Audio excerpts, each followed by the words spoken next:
ಸಂಸದ ಕ್ಯಾಪ್ಟನ್ ಬ್ರಿಜೇಶ್ ಚೌಟ ಮನವಿಗೆ ಸ್ಪಂದಿಸಿದ ಕೇಂದ್ರ ಸರ್ಕಾರ. ದಕ್ಷಿಣ ಕನ್ನಡದಲ್ಲಿ ಮಳೆ ಪೀಡಿತ ಪ್ರದೇಶದ 11 ಶಾಲೆಗಳ ದುರಸ್ತಿಗೆ ಕೇಂದ್ರ ಅಸ್ತು. ಸಮಗ್ರ ಶಿಕ್ಷಾ ಯೋಜನೆಯಡಿ ಶಾಲೆಗಳ ರಿಪೇರಿ ಸಚಿವ ಜಯಂತ್ ಚೌಧರಿ.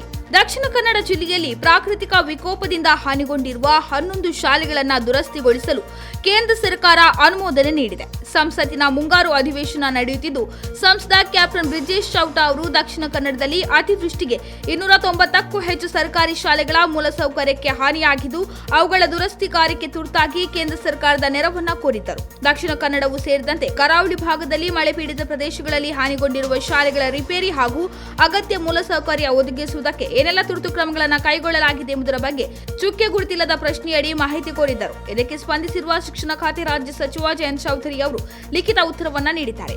ಸಮಗ್ರ ಶಿಕ್ಷಾ ಯೋಜನೆಯಡಿ ರಾಜ್ಯ ಸರ್ಕಾರದ ಶಿಫಾರಸಿನ ಮೇಲೆ ಆದ್ಯತೆಯಾಗಿ ಶಾಲೆಗಳನ್ನು ದುರಸ್ತಿಗೊಳಿಸುವ ಕಾರ್ಯ ನಡೆಯುತ್ತಿದೆ. ಪ್ರಬಂಧ್ ಪೋರ್ಟಲ್ ಪ್ರಕಾರ ದಕ್ಷಿಣ ಕನ್ನಡ ಜಿಲ್ಲೆಯಲ್ಲಿ ಸಮಗ್ರ ಶಿಕ್ಷಾ ಯೋಜನೆಯಡಿ ಕಳೆದ 2 ಸಾಲಿನಲ್ಲಿ 11 ಶಾಲೆಗಳನ್ನು ದೊಡ್ಡ ಮಟ್ಟದಲ್ಲಿ ದುರಸ್ತಿಗೊಳಿಸಲು ಅನುಮೋದನೆ ನೀಡಲಾಗಿದೆ.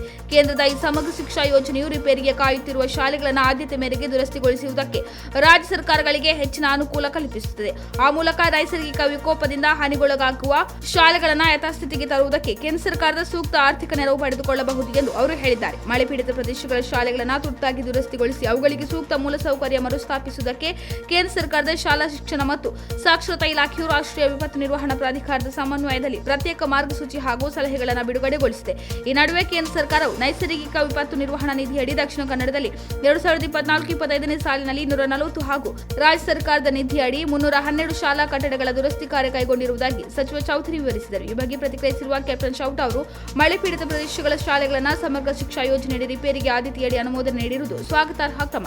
ಆರಂಭಿಕ ಹಂತದಲ್ಲಿ ಜಿಲ್ಲೆಯ 11 ಶಾಲೆಗಳ ದುರಸ್ತಿಗೆ ಅನುಮೋದನೆ ಸಿಕ್ಕಿದೆ. ಮುಂದೆ ಮಳೆಯಿಂದ ಹಾನಿಗೊಳಗಾಗಿರುವ ದಕ್ಷಿಣ ಕನ್ನಡದ 290 ಶಾಲೆಗಳ ದುರಸ್ತಿ ಕಾರ್ಯಕ್ಕೂ ಕೇಂದ್ರ ಸರ್ಕಾರದಿಂದ ಹೆಚ್ಚಿನ ಆರ್ಥಿಕ ನೆರವು ಪಡೆಯುವುದಕ್ಕೆ ಎಲ್ಲ ರೀತಿಯ ಪ್ರಯತ್ನ ಮಾಡಲಾಗುವುದು ಎಂದು ಭರವಸೆ ನೀಡಿದ್ದಾರೆ.